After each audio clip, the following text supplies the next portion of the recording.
Bem-vindos a um novo episódio do podcast Pod Saúde. E hoje nós traremos um assunto super interessante, nós iremos falar da saúde do seu coração. Então eu acredito que, como eu, vocês têm várias dúvidas de como que a gente pode viver melhor, viver por mais tempo e ter menos problemas cardíacos. E para isso, a gente trouxe um expert no assunto, que é o Dr. Paulo Viesli. Então eu vou começar pelo currículo, tá? Vou começar bem devagar para eu não me perder. O Paulo, então, ele é médico cardiologista, ele é intensivista, ele é chefe da clínica médica e coordenador da residência em clínica médica aqui do Hospital São Vicente de Paulo, Cruz Alta. Ele é diretor clínico e coordenador científico do Instituto de Cardiologia de Cruz Alta, é professor efetivo e ele tem uma larga experiência na docência, principalmente na área da saúde. E hoje ele está aqui conosco. Aí eu tenho que falar também que tem um doutorado e mais um pós-doutorado que a gente vai explorar, porque está relacionado à inteligência artificial. Então, bem-vindo. Muito obrigado, meninas. Obrigado. Tá. Pela sua participação. E eu vou começar com uma pergunta bombástica que eu fui metralhada nas últimas semanas, que os meus pacientes, sem exceção, eles entram no consultório e eles perguntam assim, 12/8, agora é hipertensão? Pois é. Então, em primeiro lugar, obrigado pela oportunidade, né? É sempre importante a gente dividir conhecimentos, trazer mais informações e dicas para a saúde, para as pessoas, somente num ambiente meio complicado, onde as informações são distorcidas, tem muitas fake news. Então, aonde um ambiente com responsabilidade, com segurança, trazendo mais informações para as pessoas é sempre ideal. As novas diretrizes da Sociedade Mundial de Cardiologia, americana, europeia, de cardiologia, brasileira de cardiologia, então é acima de 12/8, né? Acima de 120/80. Então, assim, 122, 123, 124/81, 82, 83, já é considerado pressão alterada, não necessariamente a doença. Então, já é considerado níveis pré-hipertensão, já é considerado pré-doença. Só que tem um detalhe aí, né? O detalhe é que a nossa pressão, ela não é que nem sintonia de rádio. Tu bota ali e ela fica. A nossa pressão, ela oscila o tempo todo, tá? E nós precisamos saber se essa oscilação está dentro da normalidade ou fora da normalidade. Assim como está 12/8, ela pode estar 11/7, pode estar por 10 e pode subir para 13, 14, então ela oscila. Então, o que a gente precisa saber é o grau de oscilação, se oscila mais para baixo ou mais para cima, para a gente poder. Mas, resumindo, acima de 12/8 já não é normal, desde que essas mensurações, a gente meça a pressão, verifique a pressão mais vezes, várias vezes, e a partir dessas vezes a gente consegue ver. Então, no geral, aí é 125, 126, 127, então isso já é considerado já anormal. Então, para ficar bem claro, é acima de 12/8. Acima de 12/8. Então, 12/8 ainda está ok. Ainda está ok, isso, então, mas tem que ter várias mensurações, né? Tem que medir várias vezes a pressão. Então, o termo técnico não é medir, é mensurar, mas a gente pode medir, não tem problema, falando assim uma linguagem mais simples para as pessoas em casa, pode verificar a pressão mais vezes para a gente verificar isso aí. Só se tu me permitir, tem um detalhe, né? As pessoas têm o costume de verificar a pressão ou quando estão com dor de cabeça, ou com dor na nuca, ou com falta de ar, ou quando estão irritadas, ou quando brigaram com alguém. Isso sim vai dar pressão alta. A pressão vai subir por causa disso. Aí tem muitos erros, achando que as pessoas são hipertensas, mas não são. Naquele momento ele está com a pressão elevada, mas secundária. Secundária a dor, secundária a emoção. Então, o ideal é verificar a pressão no ambiente tranquilo, calmo, sem irritação, sem brigar com ninguém, sem dor de cabeça, sem nada. Aí sim são mensurações adequadas. Perfeito. É legal, perfeito. né? Então, assim, a gente já começou esclarecendo essa dúvida, que é a última dúvida relacionada à cardiologia, pelo menos é o que a gente tem comentado e os pacientes. Mas antes de passar para as gurias, eu quero agradecer aos nossos patrocinadores. Eu quero agradecer a Actual Day, ao Banco Sicoob, a Eclark Turismo, a Casa Simone Interiores e a Solar Cell. Então, muito obrigado e graças a vocês a gente tem a oportunidade de gravar mais um podcast e trazer o nosso convidado aqui. Então, agora quem será a próxima? E a gente estava falando de hipertensão, né? Eu queria saber quais são as principais causas. Devem ter muitas, mas tem alguma que seja mais importante para causar pressão alta? Tem. É história familiar, tá? A hipertensão, ela é uma doença 90% dela, a causa dela é genética. A gente herda ou do pai, ou da mãe, ou dos dois. Ou seja, se o pai e a mãe são hipertensos, os filhos todos vão ser hipertensos, tá? Se o pai ou a mãe vão ser hipertensos, pode ser que seja, pode ser que não seja. Então, vai depender. E essa hereditariedade que a gente adquire, a hipertensão, ela não é dependente exclusivamente do pai ou da mãe. Tipo assim, se a mãe começou a ser hipertensa aos 30 anos, não quer dizer que o filho ou a filha vai ser hipertenso a partir dos 30. Ele pode ser hipertenso já com 19 anos ou com 40, 50, 60. Então, apesar de a gente geneticamente herdar, a gente não herda a cronologia. E outra coisa que a gente não herda também é a intensidade. Tipo assim, a mãe pode ter a doença dela de 18/10. Não quer dizer que os filhos também serão 18/10, pode ser menos.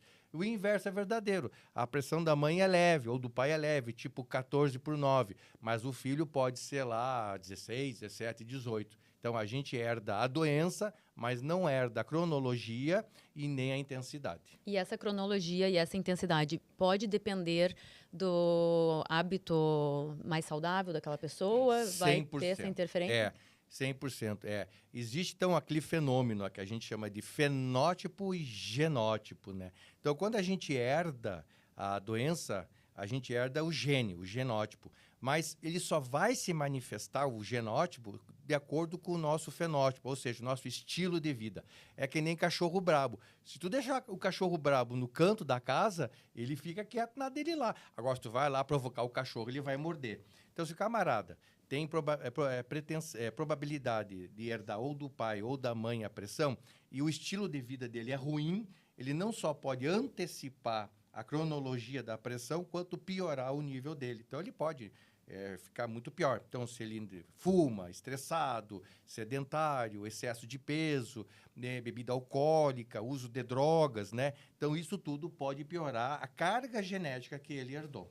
Eu lembro que eu fiz meu trabalho de conclusão de curso contigo, né? Foi meu orientador e a gente fez uma pesquisa dentro do Instituto de Cardiologia que a gente mediu e pesou ali os pacientes e relacionou isso com hipertensão. Isso. Então, a gente chegou na conclusão que pacientes obesos têm uma chance maior, mas não quer dizer que vão desenvolver. Exatamente. Então, muito interessante esse trabalho, porque quando a gente olha uma pessoa obesa, muito obesa, a gente acha, nossa, a pressão desse cara aí, ele vai explodir, como ele é muito obeso, é muito maior a pressão dele. Não, não é assim. Não é assim. A probabilidade dele ser hipertenso é maior, mas não quer dizer que a pressão dele vai ser maior. Né? Então, não há uma correlação direta. Quanto maior a quantidade de peso, maior é o nível da pressão. Não, é só questão genética, né? Tanto é que tem pessoas bem magras que são com a pressão lá em cima, né? E uma vez diagnosticado com hipertensão, a pessoa mudando o seu estilo de vida, ela vai precisar tomar o remédio a vida toda? Excelente pergunta, muito bom. Gente, 70% das pessoas hipertensas não precisariam tomar remédio. 70%? 70%. É muita gente. Porque a maior parte das pessoas que têm a doença, a pressão alta, em torno aí de 70% mais ou menos, tem a pressão até 14/9. Até 14/9. Em torno aí de 20% até 18. E 10% acima de 18. Então, a maior parte das pessoas hipertensas que têm a pressão mais baixa, se elas tiverem um estilo de vida saudável, muito possivelmente essas não precisariam estar tomando remédio. Não precisaria. Há muitos anos atrás eu assisti uma entrevista tua, eu acho que eu nem era, não me lembro, eu assisti tu falando sobre o benefício da caminhada de 30 minutos. Sim. Aí tu explicava do óxido nítrico, que lança no sangue, que melhora, vasodilatador e tal. E assim, e aquilo eu pensei na época, 30 minutos de caminhada. É verdade. Que benefício que a pessoa ia ter para a saúde. Isso foi um trabalho que nós fizemos no Instituto. Eu nem tinha lembrado que eu tinha sido orientador. Nem faz tanto tempo assim. Paulo. Né? Pois é, né? Boas recordações. Pois é. Nós fizemos isso porque o Instituto ele tinha o centro terapêutico, né, onde a gente acompanhava as pessoas que iam fazendo exercício físico e nós verificávamos, na época, a pressão antes antes do exercício, durante o exercício e pós o exercício. E como era todas as pessoas tomando remédio e fazendo exercício, nós observamos que ao longo do tempo a pressão ia baixando e a gente ia tendo que tirar remédio, ia ter que ir diminuindo o remédio porque a pressão ia normalizando.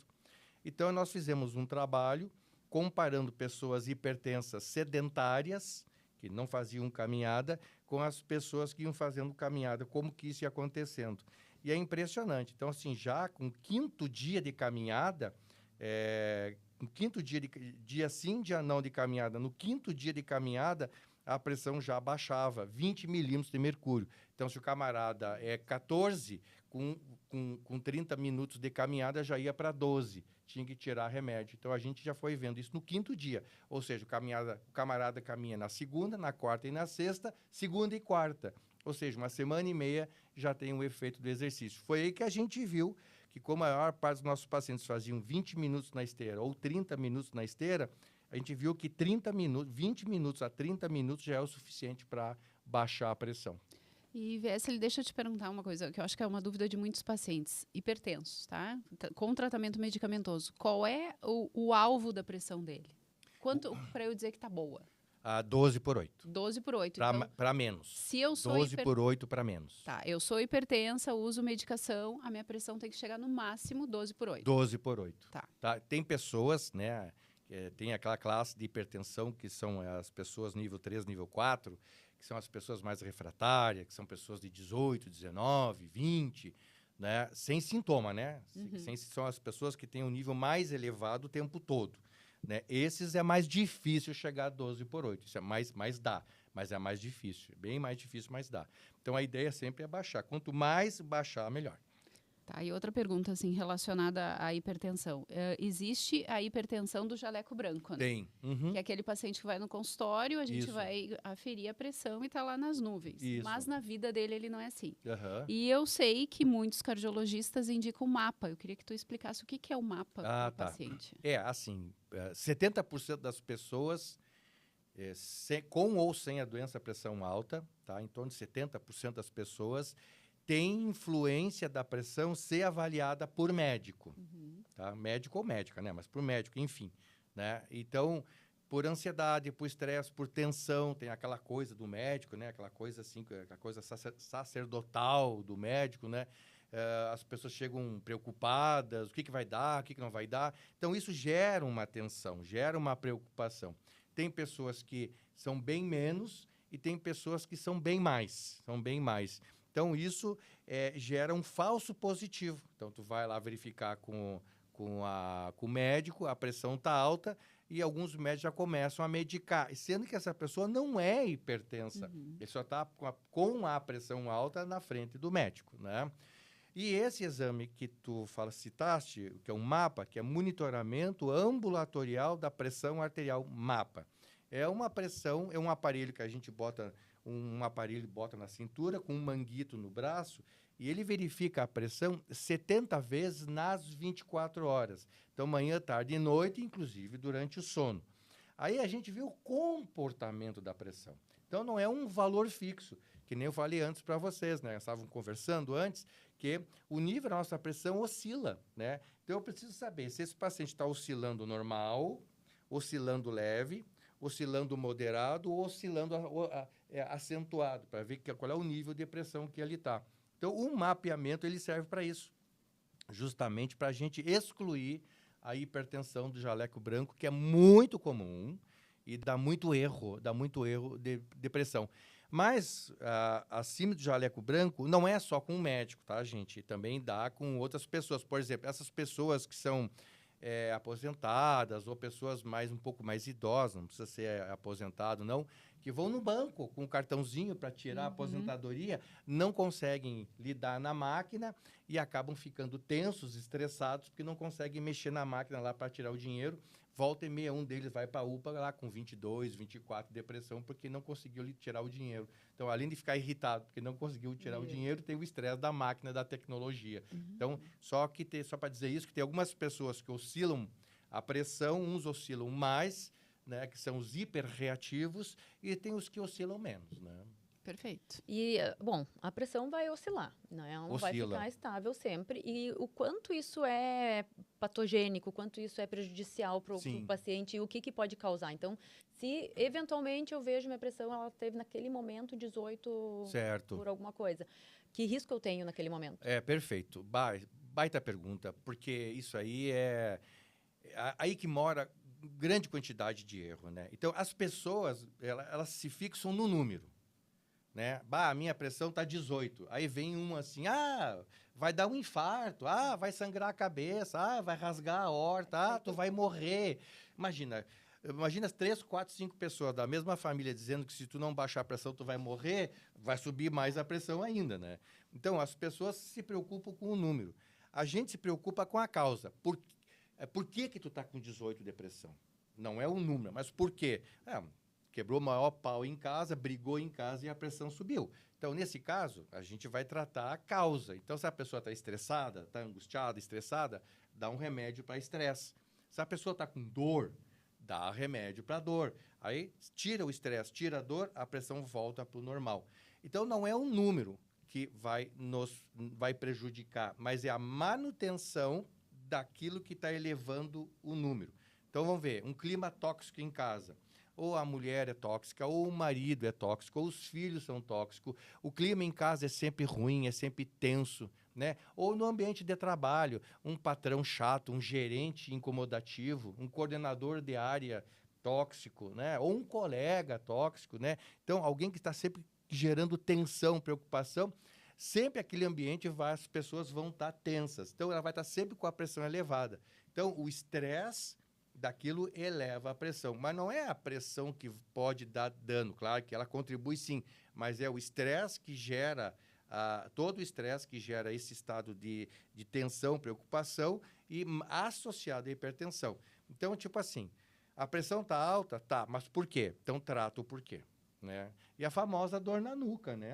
Eu sei quando estou com a pressão alta, estou com dor na nuca, a pressão está alta. Sim, está alta, mas é por causa da dor na nuca, não é a pressão que está dando dor na nuca. Trata a dor na nuca, que geralmente é tensão, né? Estado de tensão emocional, trata a dor na nuca e a coisa se resolve. Agora, se o ambiente em casa é ruim ou no trabalho é ruim, aí fica difícil. A situação se perpetua. Sim, se perpetua. O dentista é um fator de aumentar a pressão, né? Porque as pessoas têm medo. É verdade. E tem muitos que já chegam. Eu tenho pressão alta e muitos evitam, adiam uma consulta por algum problema que precise resolver por conta da pressão. Sim. A gente sabe que existe anestésicos para pessoas que têm pressão alta. Eu queria que tu falasse para as pessoas que elas têm que ir no dentista não ficar preocupados com a pressão nesse caso, né? Que ela precisa do atendimento. Vamos provocar ela. Tu já foi no dentista? Não. E quando eles querem conversar contigo, muito ruim. tá lá de boca aberta. É muito ruim quando a gente está sentado na cadeira com o paciente. É muito ruim, eu sei que é. Não é ruim, não é ruim. É tenso. É tenso. Eu confesso, assim, eu fico tenso. Eu fico tenso, mas eu acho que é uma questão cultural. Agora a gente vai ali ainda tratar do dente e ainda levar uma injeção na testa. Né? Cada vez vai piorando mais. A saúde bucal é super importante, né? A saúde bucal é super importante. E o que vai acontecer, o anestesista, o dentista, né? Ele já é uma pessoa já que ele acolhe bem, ele trata bem, ele acolhe. O importante é deixar a pessoa relaxada, a pessoa tranquila. E obviamente que, dependendo do procedimento, vai ter que anestesiar, né? E anestesia com muita paciência, com muita calma, com muita segurança. Que o mais importante aí, na minha opinião, é o dentista deixar a pessoa segura, deixar tranquila. Então, a pessoa relaxa, né? E é normal que a pressão suba. É normal que a pressão suba no dentista, mas isso não significa que tenha que tratar. E não é impeditório E não é impeditório.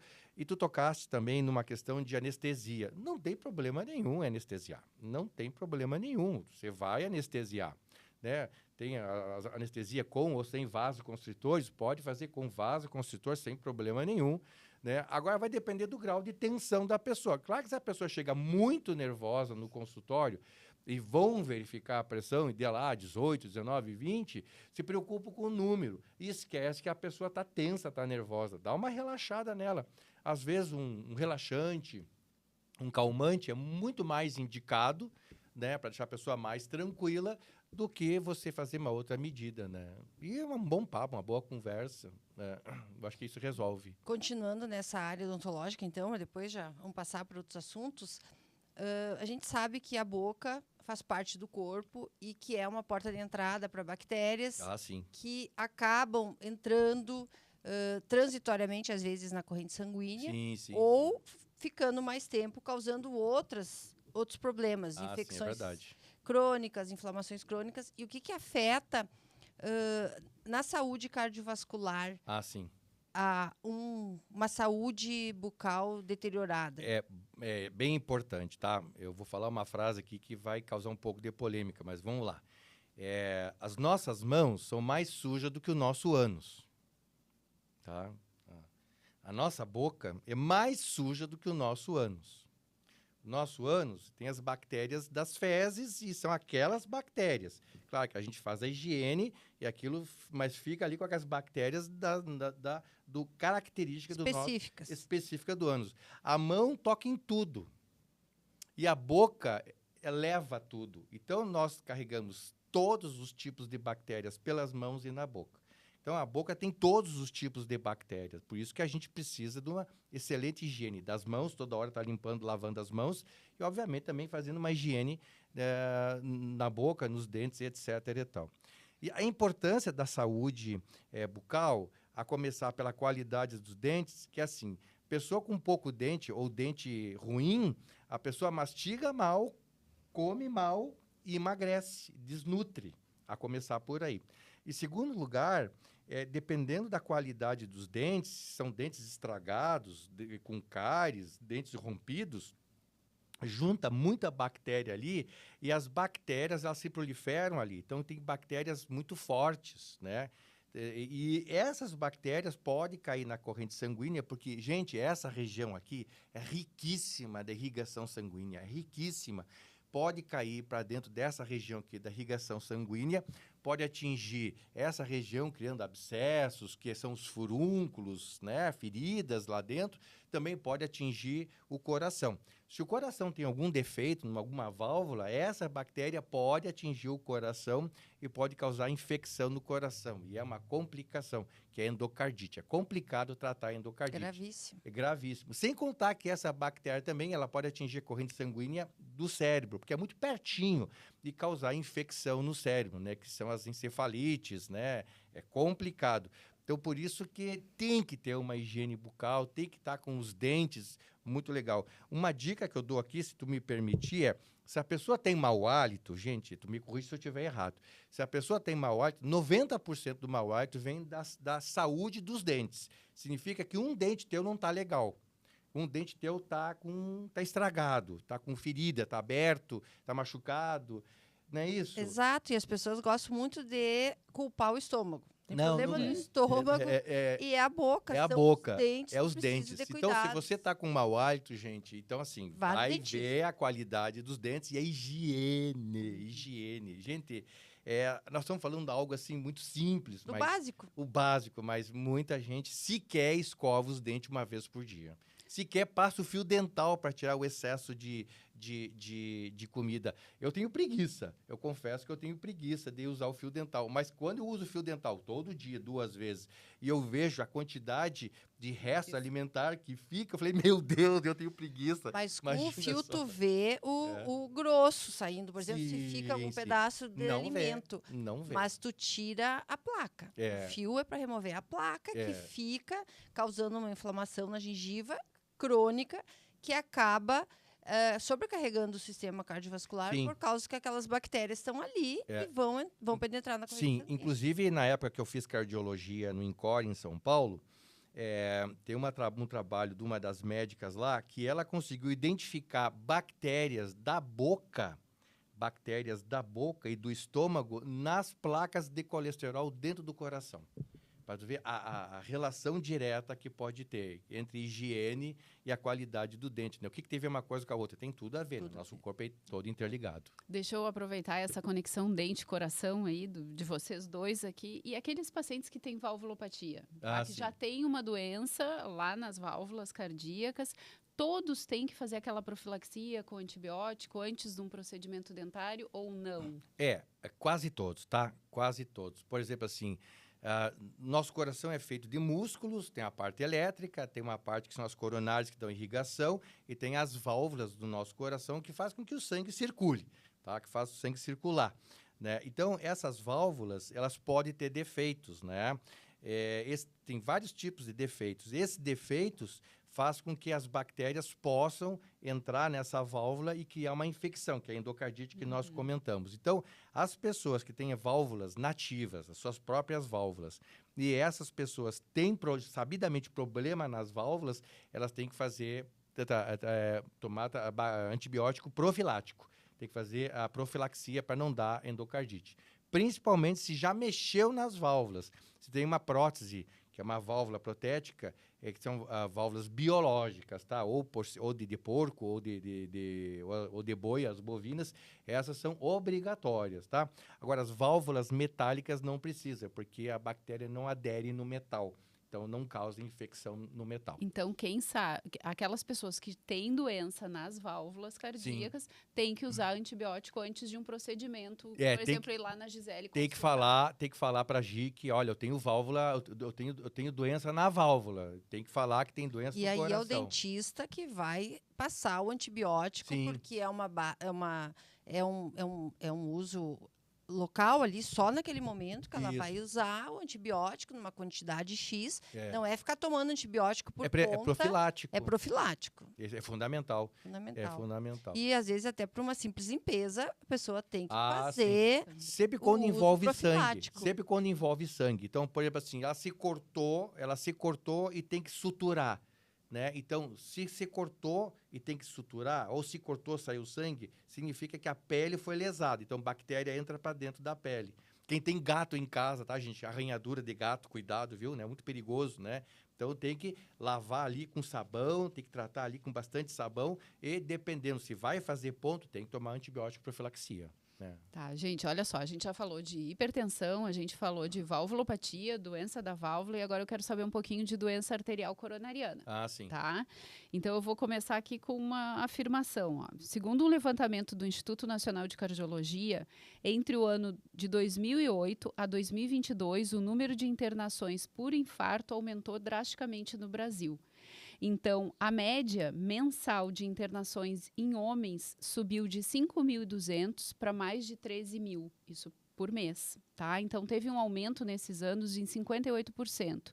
E nas mulheres, aumentou de 1.900 para 4.900. Então, aumentou 157% nesse intervalo de tempo. Então, as pessoas estão mais doentes. Apesar de todos os avanços, aquilo que a gente estava conversando antes de começar a gravar. As pessoas estão adoecendo mais e estão infartando mais. O que está acontecendo?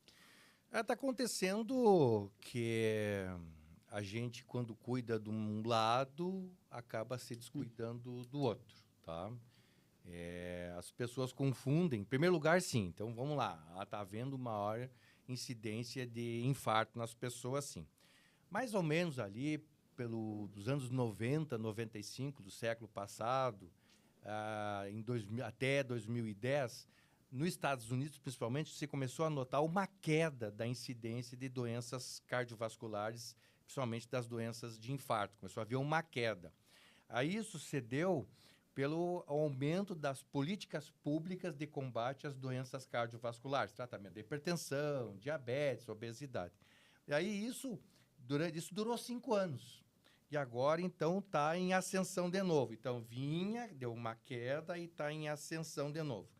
Por que dessa ascensão de novo? Porque, à medida que está aumentando a tecnologia, as pessoas estão piorando a qualidade de vida.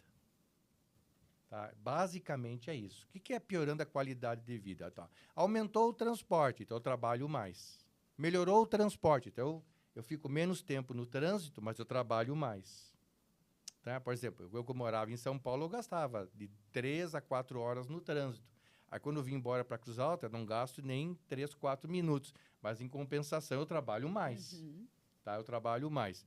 Aí, as pessoas continuam fumando, as pessoas continuam bebendo, inclusive bebendo muito, né?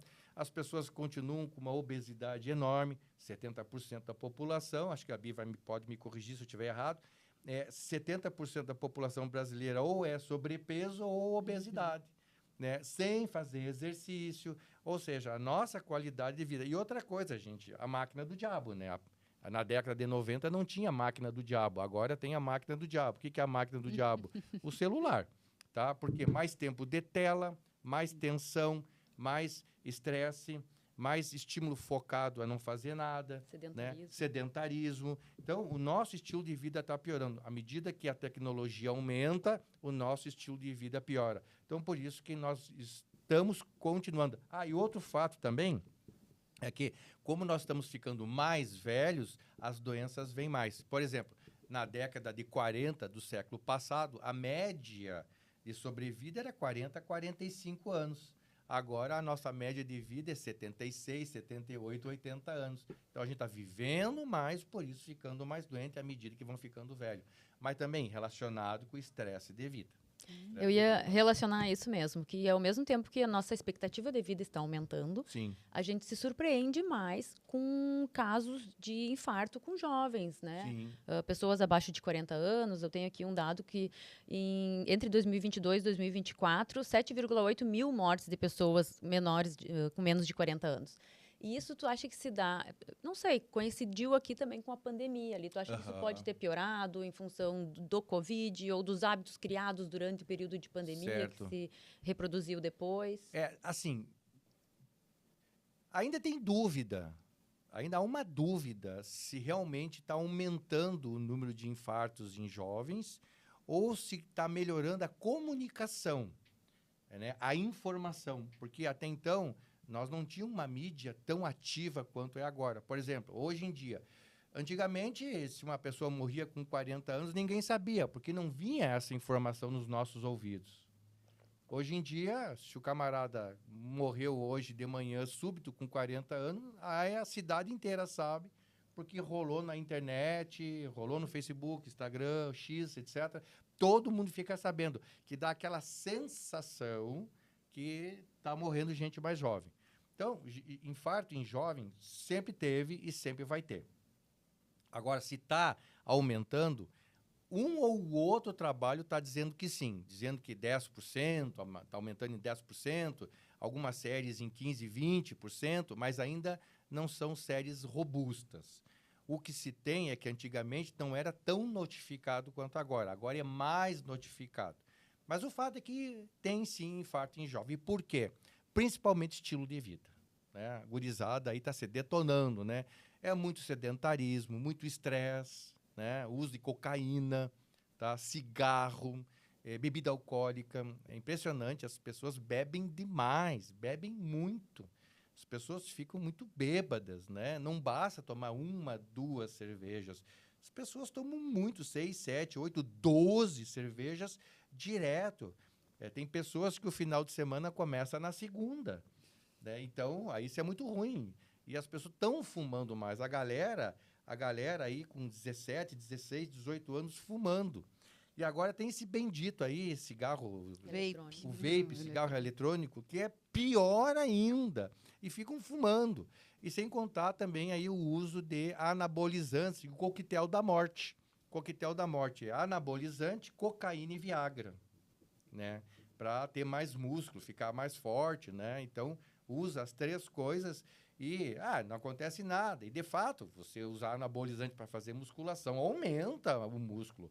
Claro que aumenta. E as pessoas querem ficar mais bonitas, querem aumentar mais, aí querem mais e mais e mais e mais. E acaba dando colapso. Tanto é que a gente vê jovens aí, campeões de fisiculturismo, aí morrendo com 40 anos, com 30 anos, com morte súbita. Por quê? Por excesso de anabolizante, cocaína. Não estou dizendo que todos cheiram cocaína, mas o uso de anabolizantes é excessivo, é muito.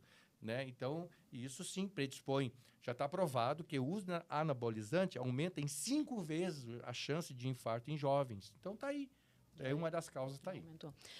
E Paulo, falando então dessa parte dos anabolizantes, antigamente a gente via mais esses fisiculturistas usando, ou algum que outro praticante de atividade física usando anabolizantes, né? Muitas vezes compravam até de uso veterinário e tudo mais. Sim, para cavalo. Mas hoje em dia percebo ser muito mais comum. Sim. E muito mais prescrito por médicos também. Sim. Tá? Até quanto isso é saudável, o uso de uma testosterona, uma oxandrolona? Existe um nível saudável de uso ou não? Qualquer nível é considerado anabolizante? Olha, assim, o raciocínio que eu particularmente uso como médico, porque eu recebo muito halterofilista, muito fisiculturista no consultório por causa da pressão que está aumentada, etc e tal, a gente tem que se perguntar, qual é o objetivo, né? Tu quer ficar com mais músculo por uma questão estética ou questão melhorar? Eu, por exemplo, eu tinha 18 anos, 1,80 m e 60 quilos. Ou seja, qualquer vento norte me derrubava. Aí eu comecei a fazer musculação para ter mais músculo. E isso na década de 80, né? Falar em testosterona na época e anabolizante na época até tinha, mas era muito raro. Aí, de uso veterinário praticamente. Eu me lembro que em 2 anos de musculação, comendo arroz, feijão, tomando leite, ovo e metendo banana e metendo exercício, na minha época não tinha whey proteína, não tinha nada dessas coisas aí. Em 2 anos eu aumentei 20 quilos. Fui para 80 quilos fazendo musculação. Então, isso é saudável. Então, eu saí... São os 18 anos também, né? Mas aí que tá. Essa carga dos 18 até os 25 anos é o maior período que o homem tem de testosterona, que é o nosso anabolizante fisiológico, normal. Então, é essa idade que a gurizada tem que meter pau na musculação para dar estímulo e usar uma alimentação saudável para repor energia, repor proteína. Com isso, você vai ter uma carga muscular. Agora, uma coisa é tu ter uma quantidade de músculo razoável, uma relativa estética. Outra coisa é tu ficar muito grande. Ou seja, tu quer ser atleta, é uma coisa. Agora, tu quer aumentar a massa magra, porque tu está muito magro, é outra coisa. No geral, eu não recomendo anabolizante nenhum, porque não precisa. Não precisa, tá? Teoricamente, não precisa. Por quê? Os romanos, os gregos, os troianos, né? Os asiáticos, enfim, os hindus. Se nós olharmos os guerreiros da época lá, de 1000 anos antes de Cristo, eram guerreiros fortes e musculosos. Eles faziam ginástica e faziam academia. Os gregos faziam academia ao ar livre, na época até era nu, etc. e tal. E não tinha um anabolizante lá, porque tinha comida e exercício. Então, significa que antigamente funcionava. Se funcionava antigamente, por que não vai funcionar agora? Mas o homem, na sua sapiência, o homem quer passar por processos. O homem, vamos pular etapas. Né? Assim, sincero, se você perguntar bem, Paulo, tu gosta de fazer exercício? Eu não gosto. Eu acho um saco, eu tenho preguiça. Mas eu faço por quê? Porque eu sei que faz bem em mim, eu aprendi que faz bem, então em mim eu noto que faz bem e eu noto que precisa. Então eu faço por obrigação, porque precisa. E eu mantenho uma qualidade de exercício que vai me dar energia e uma vida saudável para o resto da vida. Sem anabolizante. Então, o corpo que eu tenho, a musculatura que eu tenho, eu herdei quando eu tinha 18 anos. Eu herdei no sentido de que eu fiz exercício. Então, eu adquiri a massa magra e isso ela tem memória muscular. Ela pode, jamais eu vou perder, ela pode murchar, mas no momento que eu pego o exercício, ela volta a ter músculo. Por isso que é importante os jovens fazer. Agora, tu pega um camarada de 70 anos que nunca fez exercício, ele vai fazer musculação, ele vai ficar com o músculo mais ou menos rígido, mas não que ele vai ficar hipertrofiado. Por quê? Porque um homem de 70 anos tem bem menos testosterona do que um jovem de 18, por questões óbvias, né? Não tem por que um homem de 70 anos ter níveis elevados de testosterona. Não tem por quê. Então, dependendo do objetivo, não precisa você usar bomba, né? Usar essas substâncias aí. Dependendo, não precisa. Agora, como nós estamos dentro de um ambiente narcisista estamos dentro de uma rede, as redes sociais são narcisistas, as pessoas são avaliadas pelo se é bonito ou se é feio, se é gostoso ou se não é gostoso, etc. e tal. Aí as pessoas, em vez de fazerem um sacrifício e ter uma boa musculatura, elas querem passar processo, né? Então é mais fácil eu usar bomba, fazer um pouco de musculação, vou ficar grande, vi que funcionou e vou meter mais bomba. Agora, a outra coisa é se o cara é atleta. O atleta, aí, a maior parte dos atletas, fisiculturistas, ou pessoal do halterofilismo, eles usam, sim, testosteronas e anabólitos para aumentar a massa entre as competições. É certo ou errado? Eu não sei dizer se é certo ou errado. Eu só sei que vai ter complicações e vão morrer mais cedo. O que eu digo, é o preço que vai querer pagar. É o preço que vai pagar. E vai morrer mais cedo. Vai morrer mais cedo. Agora, por quê? Aí depende da escolha de cada um, né? Tá, Viesli, ainda na doença arterial coronariana, eu fico pensando assim, eu adoro ouvir tu falar porque a prevenção lá das tuas doenças são as mesmas das minhas doenças, né? Sim, Onco sim. e cardio é muito parecido. Sim, É estilo de vida. Então, assim, vamos pensar, tá na minha frente uma paciente mais jovem, não tem histórico de doença arterial coronariana e ela eu vou orientar estilo de vida, mas eu posso fazer algum exame pensando nesse paciente mais jovem que pode ter uma doença coronariana e eu não detectar com eletro, a esteira. Existe alguma coisa para a gente fazer nesse sentido, para eu detectar antes? Existe. A tua pergunta não me deixa outra resposta. Né? Existe. Mas isso gera um monte de conflito. Tá? Então, assim, pessoal, o mais importante de tudo não são os exames, é ter atitude, tá? Ter atitude. Quais são as atitudes? Não fumar, beber com moderação, exercício é o carro-chefe, e o segundo carro-chefe é boia, tá? Comida adequada. Quando eu digo comida adequada, é arroz, feijão, pedaço de carne, salada, frutas, legumes, é isso. Não é nada chique, né? Não é nada disso aí. Né? É coisa simples.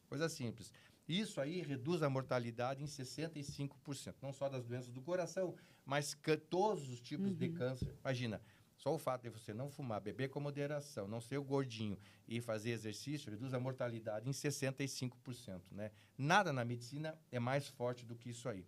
Então, você fazendo isso, você já está prevenindo. Você vai precisar de fazer exame. Você até pode fazer exames, mas muitas vezes os exames mostram alguma coisa e a gente não sabe o que fazer com aquele resultado. Tá? E muitas vezes os exames não condizem com uma realidade.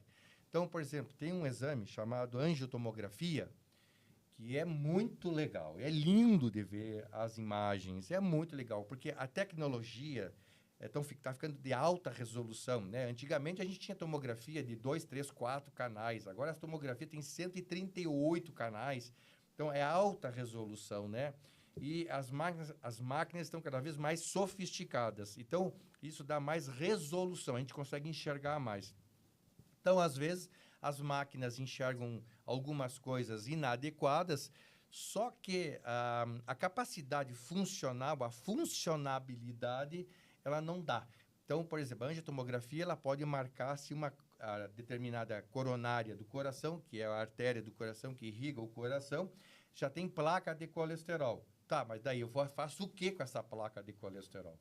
Tá, mas essa placa de colesterol, ela está me dando problema, ela vai me dar problema? Como que eu posso saber? Pela clínica. Se a pessoa caminha, tem dor, se ela tem angina, se não tem angina, que é a dor no peito quando a pessoa caminha, né? Ela vai infartar por causa daquilo ali? Necessariamente não, mas poder sim.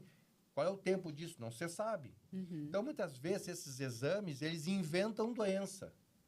E a pessoa fica mentalmente doente, em vez de tomar atitude, ela fica fixada naquele achado.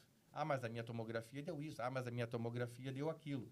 E ela, ao invés de tomar atitude, ela fica assim em volta das doenças. Então, por exemplo, eu conheço uma pessoa que fez esse exame que eu falei agora, angiotomografia, e tem um índice, que é score de cálcio, que vê a quantidade de cálcio impregnada nas lesões das artérias. Quanto maior esse índice, maior é a doença nas coronárias. E então, maior a capacidade de obstrução, maior pode ser a mortalidade, infarto, etc. e tal. E a tomografia que ela fez, a angiotomografia, num serviço muito bom, profissionais muito adequados, nossa região aqui tem bastante, deu cheia de placas. Ela foi num médico cardiologista, ele olhou assim, não, daqui tu vai direto pro cateterismo. Não, tu não pode. E tem cateterismo. Para te ter uma ideia, essa mulher saiu do consultório do médico, foi direto para a UPA, da UPA direto lá para Ijuí para fazer cateterismo. E ela chegou a fazer cateterismo até, ficou esperando na UPA um dia, porque não tinha dor, não tinha urgência. É que o médico assustou muito ela ficou muito assustada. E ela queria fazer aquele exame porque o médico tinha dito. E ela ficou assustada. Então, fica aquela celeuma, né? No fim, até que acabaram fazendo cateterismo e as coronárias dela vieram praticamente normais. Ou seja, um falso positivo. Então, gerou todo um estresse, né? E a partir disso, a pessoa se submeteu a exames invasivos desnecessários. E mesmo tendo lesão no coração, o que mais importa é o estilo de vida, tá? É o estilo de vida, ou seja, parar de fumar, beber com moderação, exercício, não engordar, etc. e tal.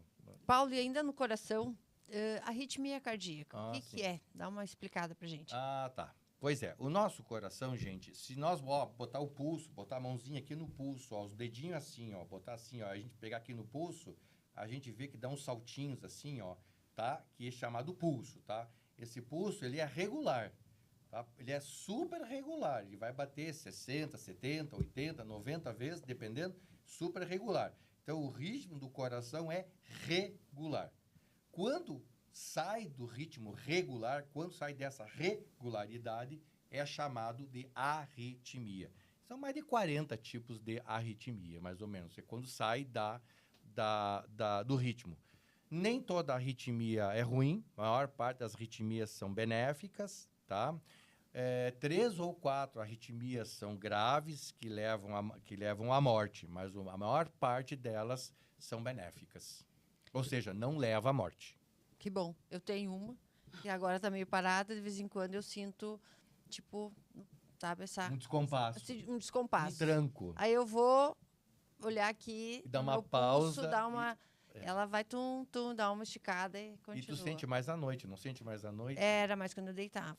Por quê, né? Porque durante o dia a gente está distraído, Nem trabalhando, nem sente. Nem percebe. Nem percebe. Aí quando a gente vai dormir, que a gente Fica mais atento. desliga do mundo externo e fica mais atento ao interno, aí que a gente percebe. Mas acho que a minha é benéfica. Faz tantos anos que eu tenho, agora ela deu uma parada. Essa aí é chamada de palpitação. A gente vai morrer com ela, mas não por causa dela, né? Mas dá uma coisa estranha. Às vezes, quando eu sinto, assim, dá uma... Parece que o coração vai explodir, assim. Dá aquela... dá um tranco. Dá um tranco. Agora vai parar. É um tranco. E se a pessoa é ansiosa e está sob estresse, ela aumenta.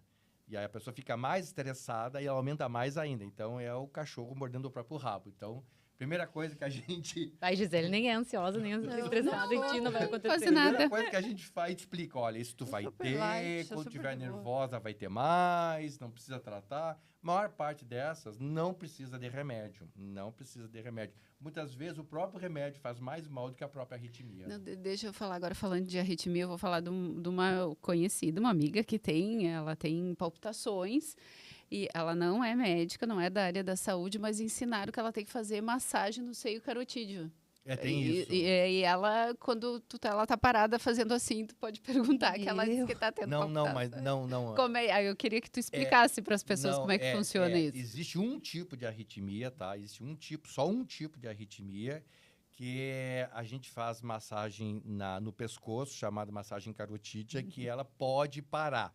Mas a gente não recomenda fazer, tá? Principalmente pessoas idosas, porque pode ter placa de colesterol nas veias, nas artérias do pescoço, que são as carótidas que vão para o cérebro, e deslocar uma placa para lá para o cérebro e dar uma isquemia cerebral. Então, a gente pede para não fazer. Mesmo porque eu só vou saber dessa arritmia com o eletrocardiograma, né? E em pronto-socorro. E acima de 60 anos, a gente não faz essa manobra de apertar aqui. Tem uma outra manobra que é melhor e não causa esse problema, tá?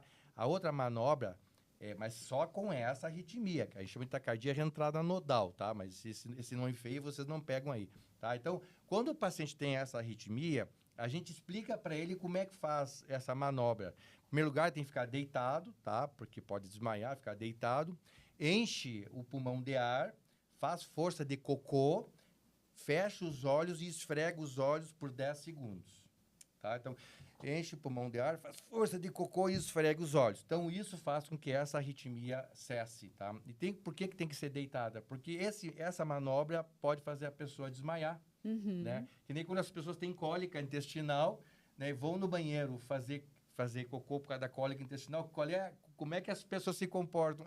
Eu tô com dor, já instintivamente esfregando os olhos. Por quê? Porque isso aqui, o fato de esfregar os olhos, ela diminui a chance da arritmia, ela diminui a frequência cardíaca.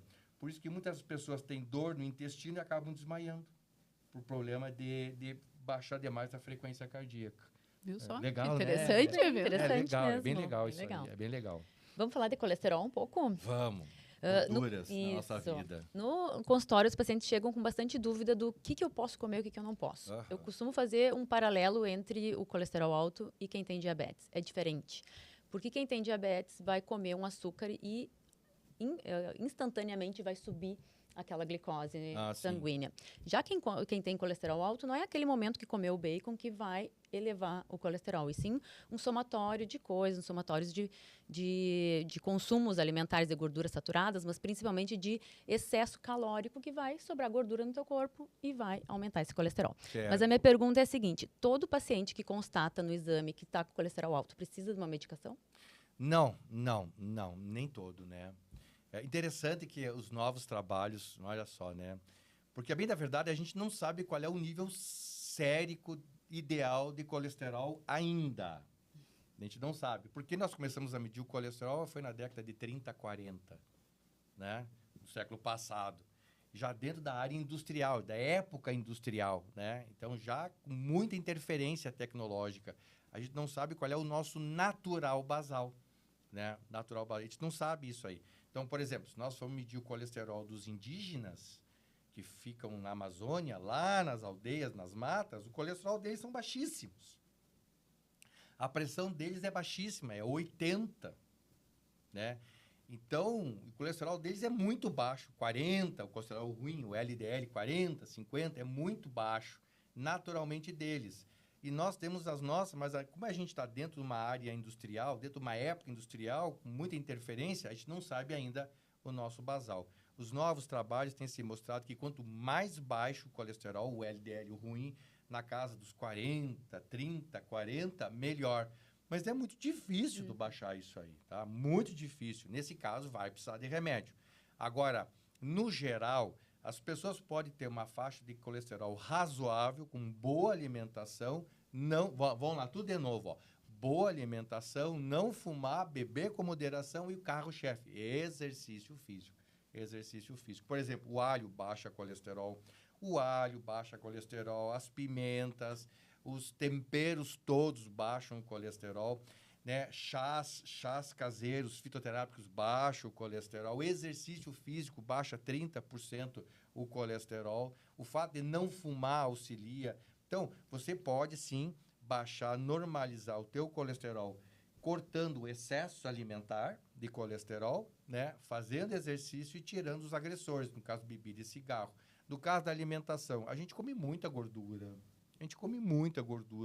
muita gordura animal, né? Carne gorda, leite gordo, queijo, manteiga, pizza, queijarada. A gente come muita sorvete, muito alimento gordo, banha, né? Muito alimento gordo, né? Então, é essa gordura que acaba aumentando o colesterol. Então, é só diminuir a gordura, né?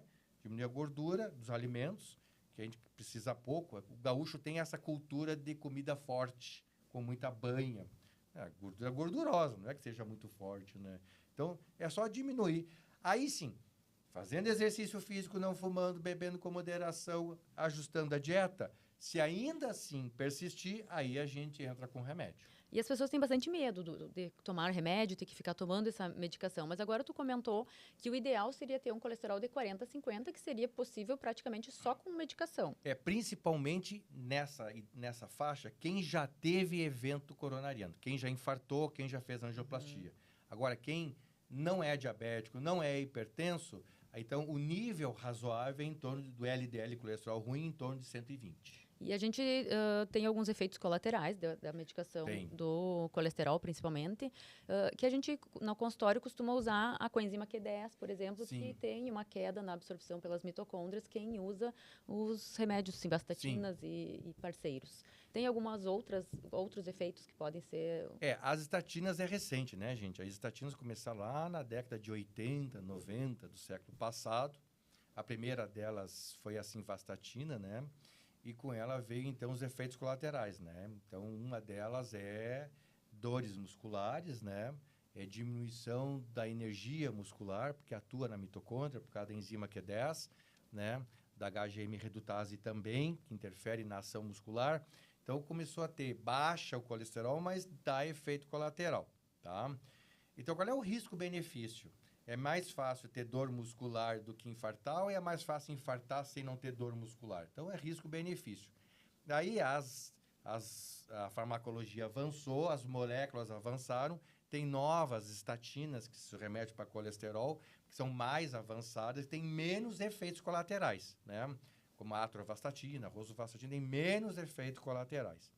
Aí, algumas pessoas associam o uso da coenzima Q10 para diminuir o efeito. Os trabalhos mostraram que tem, sim, algum efeito, tá? Que pode, sim, diminuir.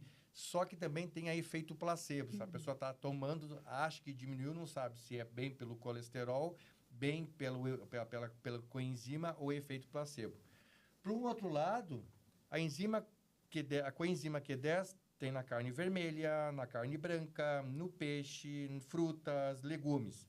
Então, em vez de vocês tomar comprimido de coenzima Q10, está na alimentação já. Então, se por acaso o colesterol, os remédios para colesterol diminuem, a alimentação repõe. Tá? Então, fica uma dúvida se há necessidade de repor. Agora, se a pessoa quiser repor e se ela se sentir bem e achar que diminuiu as dores musculares, continua sem problema nenhum. É algo que funciona. Funciona sim. Tanto pela boca como na alimentação. Claro, a gente tem que lembrar que esses suplementos estão disponíveis para nós na nossa alimentação. Tendo uma alimentação variada, né, equilibrada, com certeza vai estar adquirindo todos. Tem tudo. É o melhor caminho. É o melhor caminho. Né? Quando não se pode, a gente sempre fala que suplementação é quando não se pode atingir aquela dosagem adequada diária, a gente suplementa. Exatamente. Né? O ômega 3 também... Paulo, todos precisam tomar ômega 3? Não. Tem colesterol, precisa tomar? Não. Quais os riscos de chegar na farmácia e te oferecerem isso e já sair com o potinho na mão? Assim, o ômega 3, ele é fundamental para quem fabrica e para quem vende, tá? Eu sempre falo isso, e é uma frase provocativa, mas é para provocar mesmo, tá? Ômega 3, né, é uma gordura, né, que ela elimina o nosso colesterol, ajuda a eliminar o nosso colesterol e ajuda a diminuir a formação de placas lá nas nossas artérias, tá? Mas o nosso alimento tem isso, tá? As verduras, legumes, peixe tem isso, né? Então, a nossa alimentação tem isso. Então, será que precisaria dar para essas pessoas? Para um grupo de pessoas já está provado que faz bem e melhora mesmo, tá? São as pessoas muito doentes, pessoas que têm câncer, que são pessoas oncológicas, ou pessoas muito acamadas, né? Ou pessoas que são doentes do coração, que têm muita doença no coração, muita placa. Essas têm algum benefício, sim, tá? Mas não é todo e qualquer, tá? É só a EPA e altas doses, né? 4 gramas dia. O custo disso é elevadíssimo, só que não é essa formulação genérica que tem nas farmácias, que virou muitas formulações. A maior parte dessas formulações tem efeito nulo para o coração, efeito negativo no bolso de quem compra e efeito positivo no bolso de quem vende ou fabrica. Tá, deixa eu só, para finalizar ali o colesterol, tu falou que o LDL é o colesterol ruim, né? Ao redor de 110, 120 ali. Para a pessoa sem comorbidade nenhuma, até 160, mas a ideia é trazer para 120, 110, e aí, quiçá, daqui a alguns anos, menos ainda. Tá, e o colesterol bom, que é o HDL, quanto que ele tem que estar? Esse quanto mais, melhor. Quanto mais, melhor. 90, Não 100. tem. Cada pessoa tem a sua dose, tem o seu nível. Não tem o nível anormal, que é abaixo de 40. Tá? Significa que são pessoas estressadas, que fumam, que é o principal inimigo do HDL. Tá? O uso de pílula anabolizante, né? Sedentarismo. Tá? Esse sim. Porque o colesterol HDL, na nossa circulação, ele se gruda com o colesterol ruim, LDL, leva até o fígado metaboliza, reutiliza o colesterol LDL e tira da circulação.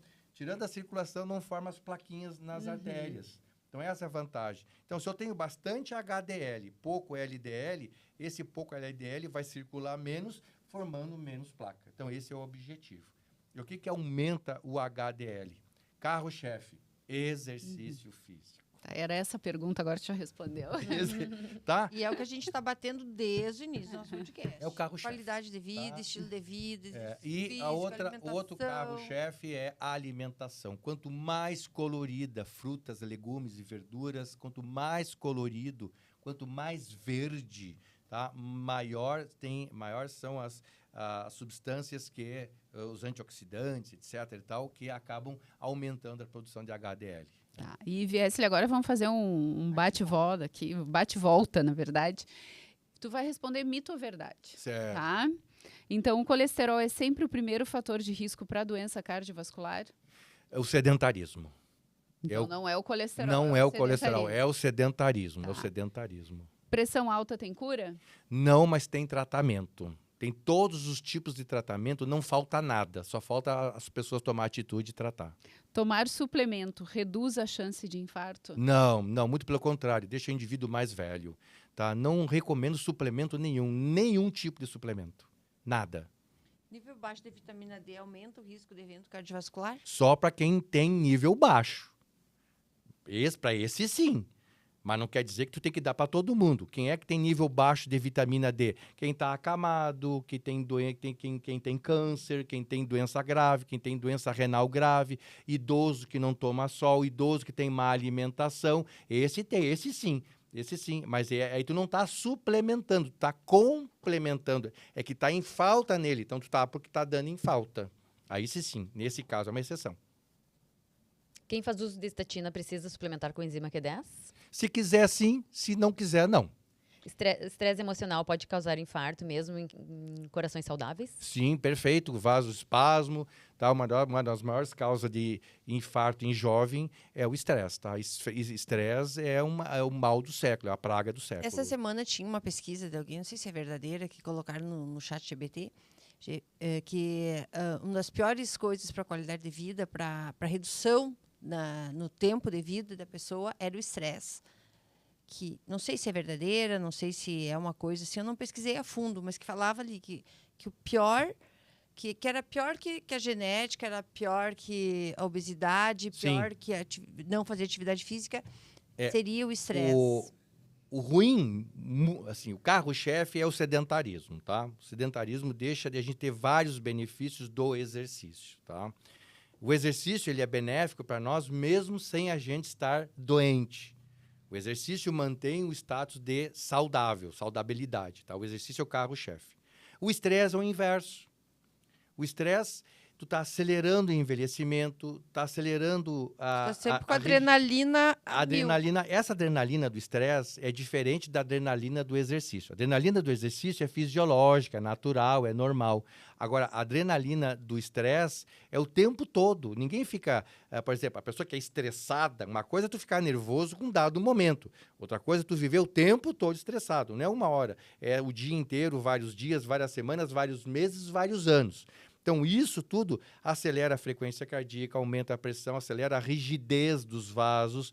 Isso tudo aumenta as placas de colesterol, deixa a pessoa mais velha, reduz a circulação cerebral, aumenta a capacidade de ansiedade e depressão e, sem sombra de dúvida, a pessoa fica mais velha antecipadamente, maior risco de infarto, isquemia cerebral e morte súbita. Quem é estressado morre em média de 10 a 15 anos mais cedo e com qualidade de vida pior. Sem falar que já não dorme direito também. Ah, sim, com certeza. E o sono precisa, o sono é fundamental, né? Então, gente, eu quero agradecer. Opa! Ah, já terminou? Quero agradecer. Coisa bem boa. Gostinho, é um gostinho demais. Mas um é gostinho essa demais. a ideia, sempre ter um gostinho de quero mais. Então, Gostinho quero demais. agradecer ao Dr. Viesseli por estar aqui conosco, por ele esclarecer todas essas dúvidas. A gente abordou vários temas, né? Acho que foi bem legal. E eu quero agradecer novamente aos nossos apoiadores. Então, quero agradecer a Action Day, o Banco Cicobi, Eclark Turismo, Casa Simone Interiores e a Solar Cell. Muito obrigada, gente. E até a próxima. Até a próxima. Opa,